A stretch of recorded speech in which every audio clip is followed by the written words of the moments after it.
In today's episode, Robert is interviewing me.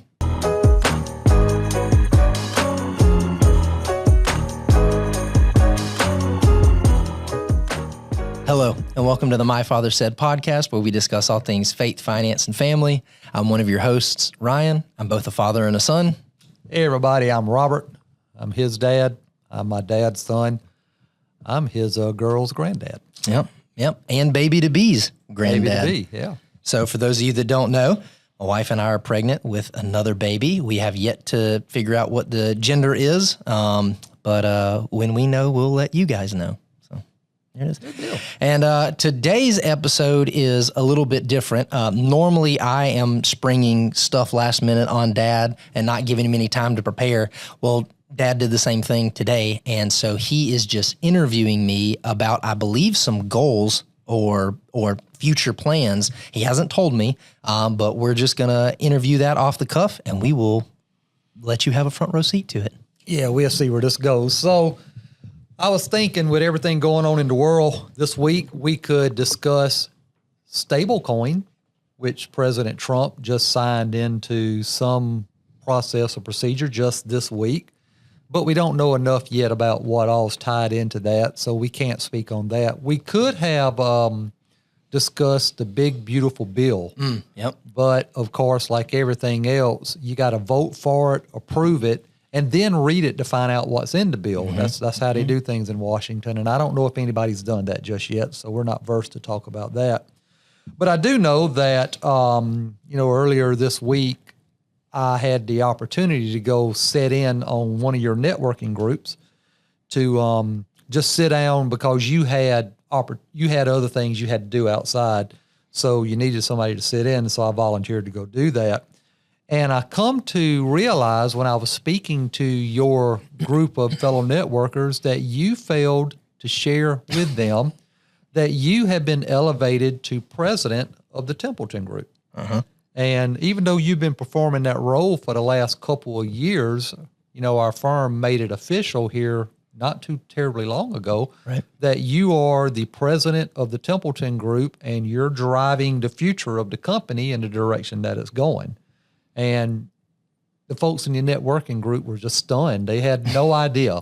So you've done a terrible job in the marketing aspect of what you do for a living. And as your father, I want to tell you, you got to step up your game.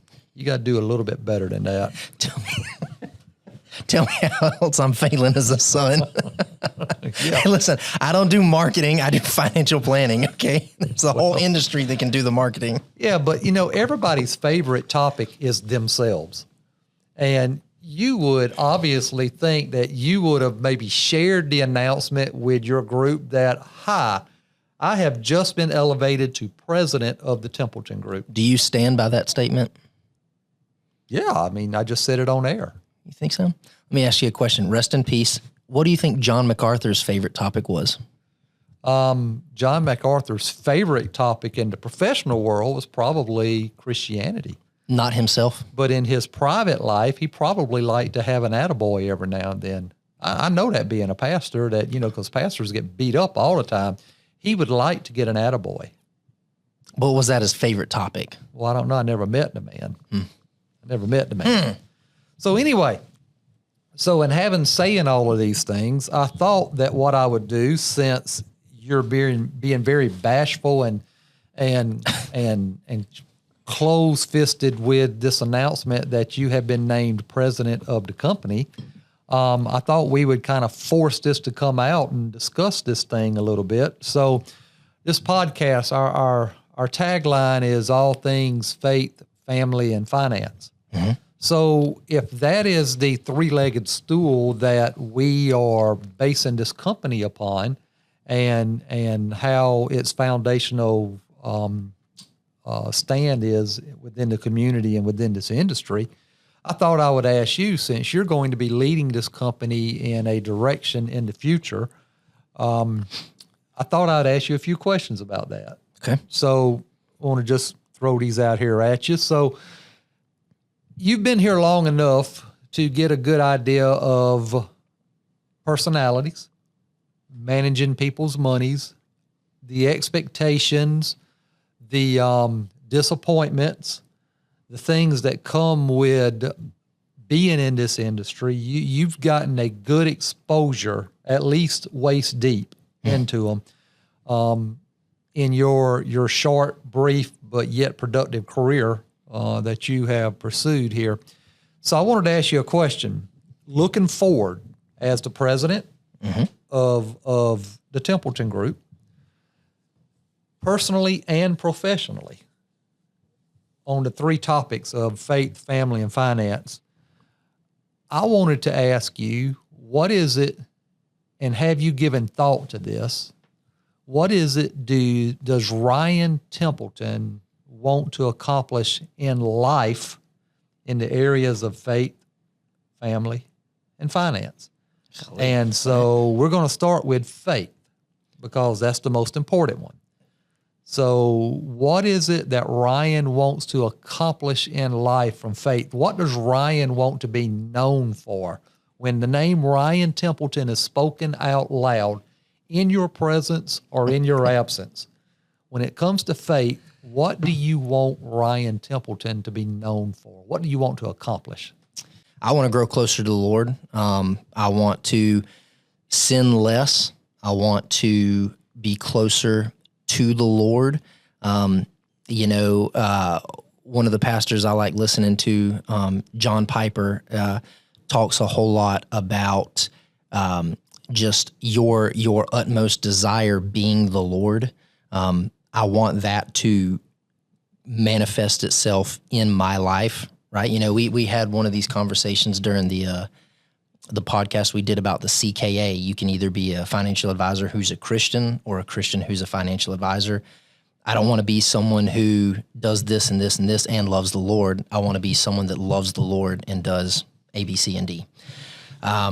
So I want that to be the case. I want people to remember me as somebody that loved the Lord.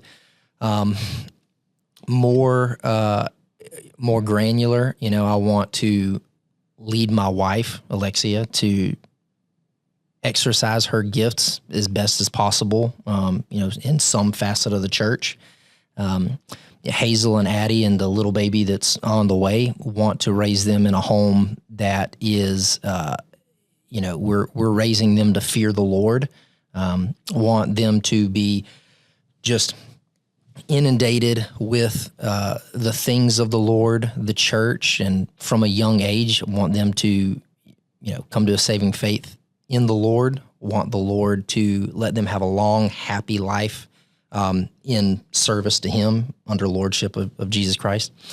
Those are some of the big things. I think I'd like to go to seminary one day. I don't want to preach at all. I know you've always kind of poked me about that. I don't want to be a pastor. I don't want to do anything that. But I think just being in a period of life where you are literally just being taught in and out the scriptures from people who are older and wiser and walked with the Lord longer, that sounds great. I think that would be just a blast. Let's see, what else do I want faith-wise?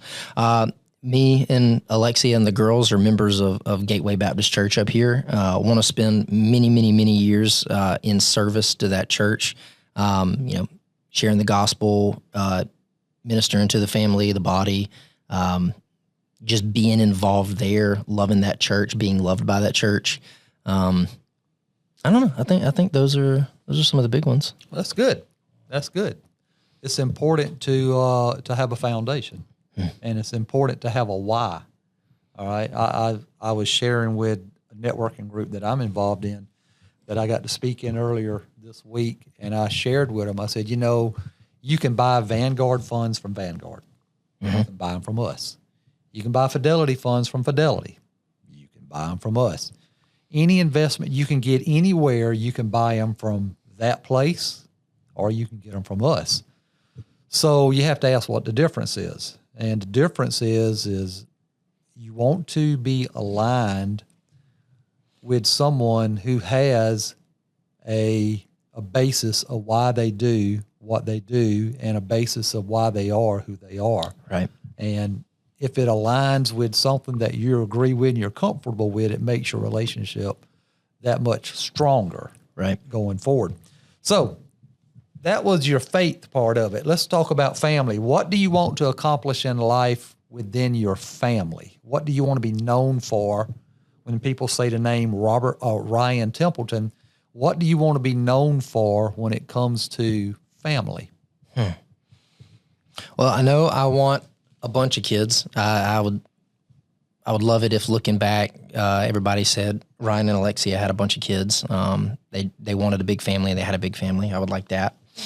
Some of the things that I want to accomplish in the family. Well, this goes back to some of the faith stuff. I do want to raise all of our kids in a home that loves and fears the Lord. I want everyone to be able to say that Ryan just loved his.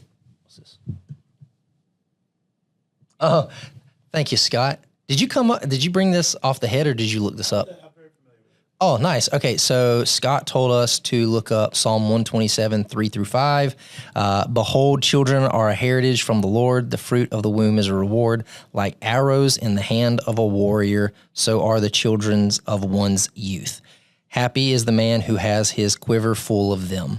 So I want a bunch of kids. So it's biblical, right? So be fruitful and multiply. The Bible just told you that your children are like sharp, pointy objects that come at you real fast.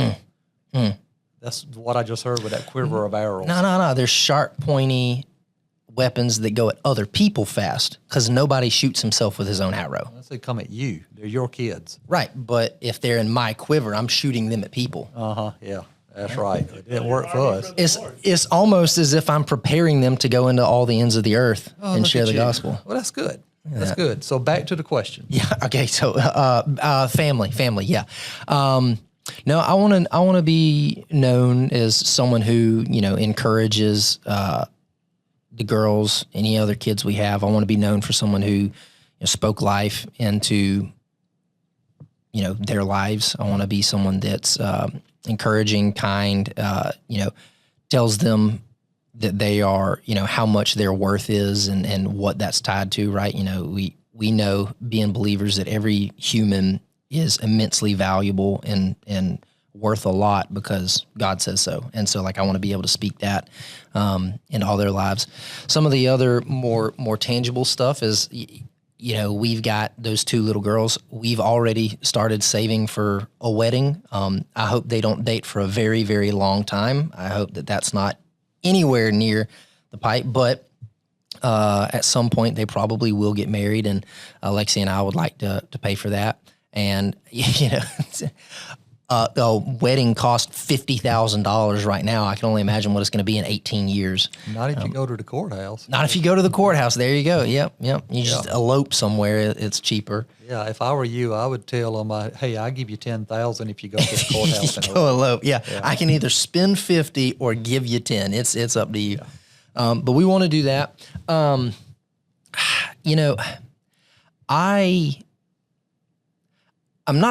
Although I've got my bachelor's degree, I'm not a huge fan of college.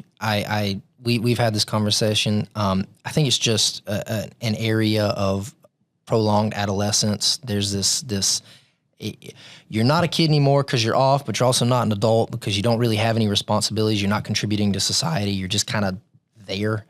I don't know if I really want that for the girls. However, if Alexia and I raise them and point them to the Lord, and they feel like something in where they're being called leads them to college, we would like to pay for that as well.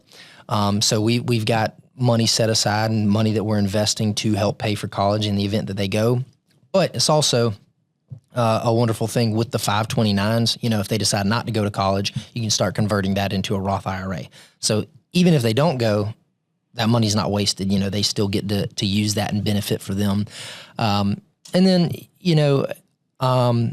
two of the other things that I want for our family or to accomplish is, Scripture says that, wise man leaves a legacy for his family. It's more than just money, but money's part of it, right?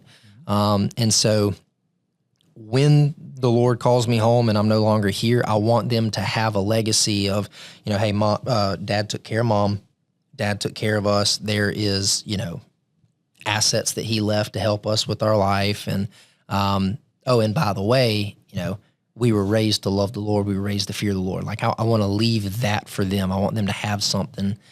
The other thing, and I may have said this on an earlier podcast, I'm not sure, but you have been in this industry my entire life. I can remember one practice that you were not there. Every sports game, every practice that we had, you were there. I can remember one practice. It was the practice that I hit my first home run. Of all the practices to miss, that's the one you missed. Yeah. But you were at all of them, and hopefully years down the road when you were gone, like I'll be able to think back on that and remember that, and like that's just not a lot of people had that. And so I know when our kids start playing sports, when they're getting involved with things, heck, when they're going to doctor's appointments, I want to be there. I want to be someone that shows up, and I want them to know anywhere in life, dad's going to show up, dad's going to be there. I want that. And then, if the world, if life continues to progress as normal at some point, my girls are going to get married, and the old adage is, men marry their moms, women marry their fathers. And so I want to be somebody, I want to model somebody that would be, worth my daughter, right? So somebody that's going to show up, somebody that's going to be there, that kind of stuff. Yeah, I think that's some of the big stuff for the family. Oh, we also want to adopt. I can't believe I didn't throw that out there. We're in the process of starting that. We want to adopt as well. I think this also ties back into some of the faith stuff. James tells us that pure, undefiled religion before the Lord is to love widows and orphans in their time of need. A wonderful way to do that would to be adopt children that don't have families. And what a beautiful picture of the gospel to adopt somebody, just like we were not a part of the family of God. We were cut off. He reached down, he adopted us, brought us into the family. That's such a beautiful picture of the gospel today to be able to do something like that. And so we would like to do that. If every Christian family adopted one child, there probably wouldn't be any more orphans or something like that. So that's a conviction that we've got, and that's something that we want to do as well. Mm-hmm. Well, good. That's a good answer. All right. Take you to the last part of the three-legged stool. What do you want to accomplish in life financially? When people say the name Ryan Templeton, what do you want them to say or know when it comes to financially? We've got a couple of things. Financially, we want to be known as somebody that was generous. We've got our church that we give to. We want to continue to give to that. We've got missionaries that we support. We want to continue to do that. We've got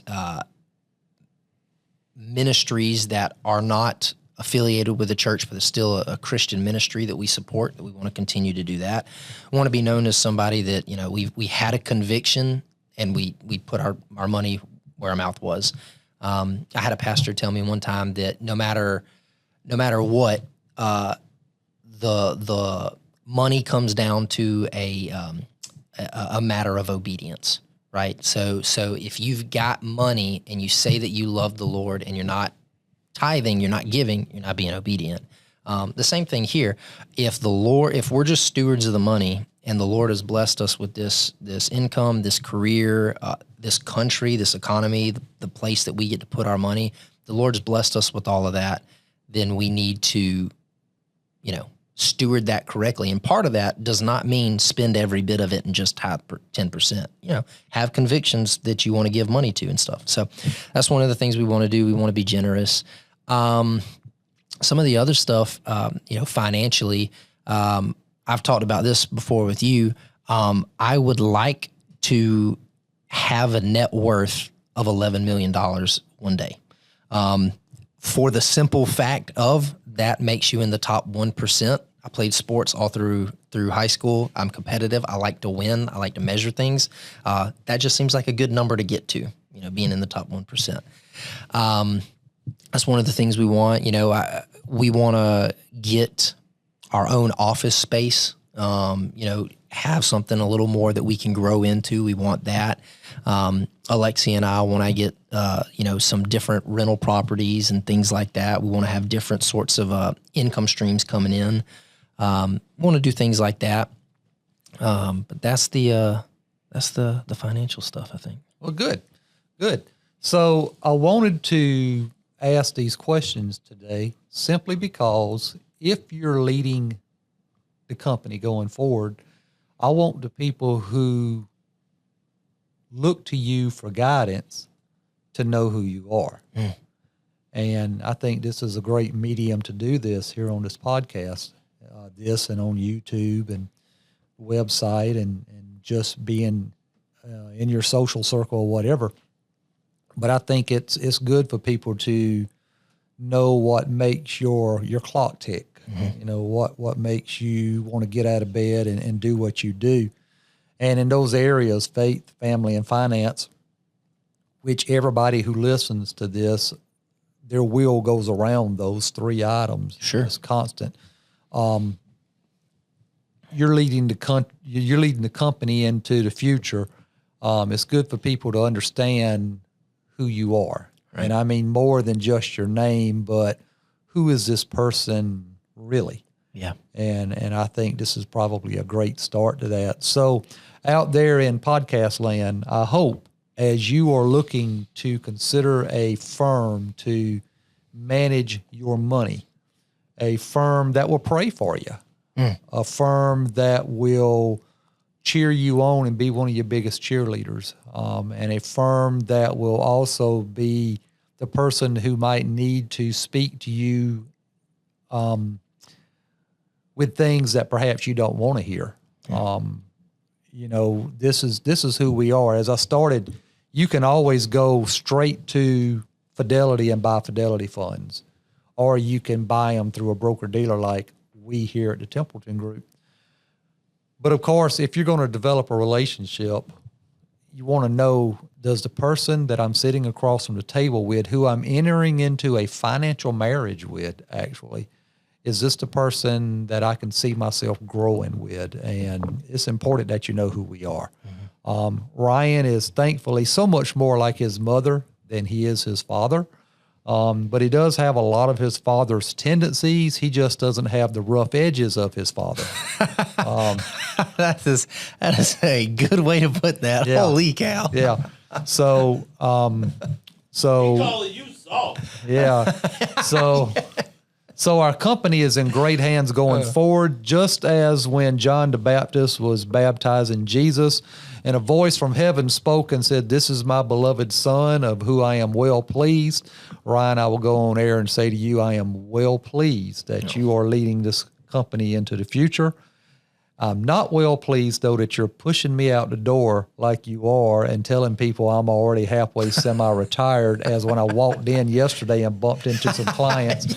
And they said to me, "Oh, you're here." And I'm like, "Well, where else would I be?"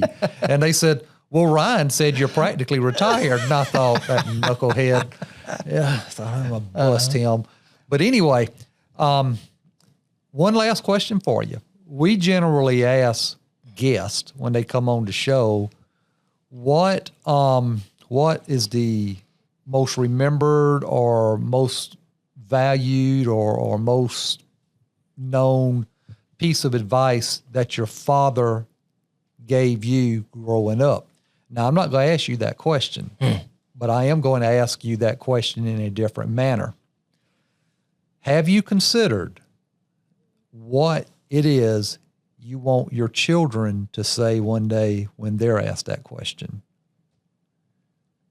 You don't have to answer that now. No. I just wanted to put that out there for you to start thinking about, because you're setting the stage. Yeah. All right, guys. That is this episode of My Father Said. Again, Ryan forgot to put our book up here, And, again, his marketing skills are terrible. They are absolutely Hey, so terrible. listen to this. Okay. He's beating me up before the compliment he gave me, and now he's beating me up after it. Do you know that's only the second time in my 30 years that he's given me a compliment? Well, I wouldn't go that far. Maybe the third time, but more than two, I know. So anyway, go to Amazon. The book's right over there, Ryan. We can put it up on the screen for people to see. It is. So, yeah, see this book that he does not like to promote for whatever reason. It's even got his name on the front of it. How about go get our book, guys? You'll learn more about us. You'll learn more about myself and Ryan in here. When you get the book, we really want to grab some reviews from you. So go on Amazon and leave us some reviews. Help us get that out there. Share it with your friends. It makes great birthday gifts for graduates. It makes great if you're an employer and you have employees. It's great to get these for your employees. Creates goodwill throughout your company just by giving people this book, because studies show the number one fear that every American has Public speaking. is not public speaking. Oh, that's what I would have said. It is running out of money in retirement. Now, you want to know what number 2 is? Public speaking. No, dying. Oh, Yeah, public speaking didn't make the top 3. that's crazy. It is crazy. But anyway, with that, I'm Robert. I'm Ryan. This is the My Father Said podcast. We'll see you next time.